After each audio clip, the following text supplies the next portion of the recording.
السلام علیکم ورحمۃ اللہ وبرکاتہ۔ انجینئر محمد علی مرزا امام نسائی کے معاملے میں بھی فرقہ واریت کرتے نظر آتے ہیں، اور کیوں نہ کرتے نظر آئیں، جب رفس ہو اندر اور ساتھ سپورٹ ہو رافضیوں کی تو اس طرح کے معاملات تو ہوتے ہی ہیں۔ امام نسائی کے معاملے میں انجینئر محمد علی مرزا ایک ایسی بات کو پیش کرتے ہیں جو ان کے اپنے استاد زبیر علی زئی نے جس کے خلاف بات، کیونکہ آپ دیکھیں نا، حدیث کی بات ہو تو انجینئر محمد علی مرزا یا تو آپ کو البانی کو کوٹ کرتے نظر آتے ہیں یا زبیر علی زئی کو، لیکن اس معاملے میں انہوں نے اپنے استاد کی بھی نہیں سنی، کیونکہ معاملہ تھا اندر کے چھپے رافضی کے باہر آنے کا۔ تو اب انہوں نے جو روایت پیش کرتے ہیں کہ امام نسائی نے حضرت علی رضی اللہ تعالی عنہ کے مناقب پر ایک کتاب لکھی، اس کتاب کو لکھنے کے بعد جب شام میں اسے پڑھا تو لوگوں نے کہا کہ حضرت معاویہ کے لیے بھی ایسی ایک کتاب لکھیں۔ جب انہوں نے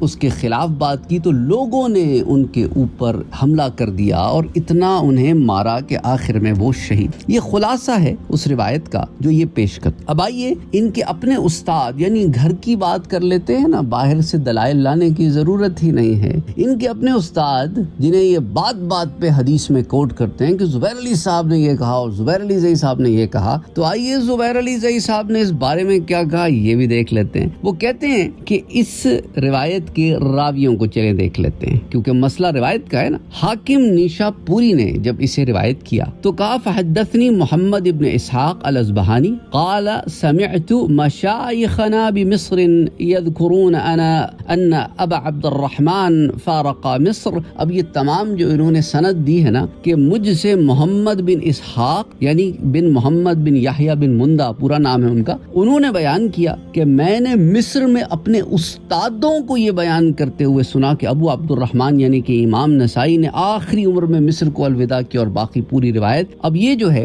اس روایت میں جو سند میں مشائخنا ہے، مشائخنا یعنی کہ اپنے استادوں سے، تو وہ کہتے ہیں حافظ زبیر علی زئی کہ سارے مشائخ مجہول ہیں، نام ہی نہیں ہے کون بھائی، لہٰذا یہ سند ضعیف ہے۔ اور اس پر حافظ ابن عساکر کا حاشیہ تہذیب الکمال کی جلد 1 صفحہ 45 پر بے فائدہ ہے، اور اس روایت کو حافظ ذہبی نے بغیر کسی سند کے ابن مندہ عن حمزہ العقبہ المصری سے نقل کیا ہے، سیر اعلام النبلاء میں جلد 14 صفحہ 132۔ تو یہ روایت بے سند ہونے کی وجہ سے مردود ہے۔ پھر حافظ زبیر علی زئی کہتے ہیں کہ حاکم نے امام ابو الحسن علی بن عمر الدارقطنی سے نقل کیا ہے، امام دارقطنی سے وہ کہتے ہیں امام حاکم نے نقل کیا ہے کہ کان ابو عبد الرحمن افقہ مشائخ مصر فی عصرہ وعرفہم بالصحیح، اور وہ پورا جو معاملہ ہے کہ ابو عبد الرحمن اپنے دور کے اساتذہ مصر میں سب سے بڑے فقیہ، صحیح اور ضعیف روایات کو سب سے زیادہ جاننے والے، اور وہ تمام معاملات تہذیب الکمال جو مزی کی ہے اس میں بھی موجود ہے،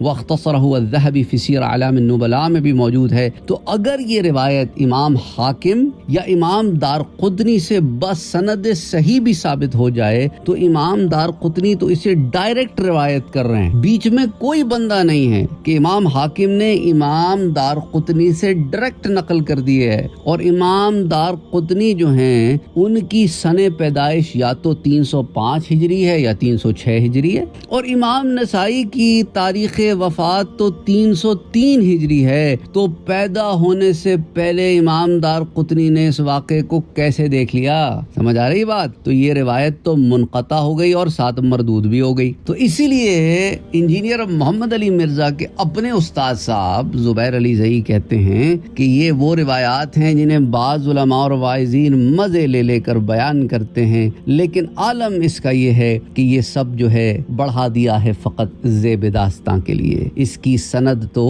کہیں سے ثابت ہی نہیں۔ جب سند ثابت ہی نہیں تو واویلا کس چیز کا میرے بھائی؟ تو آئیے مرزا صاحب، آپ کو آپ کے گھر سے ہی ہو گئی check meat,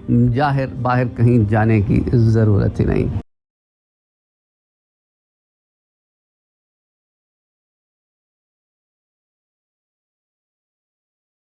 Don't forget to like, share, comment and subscribe to Sayyid Saad Qadri.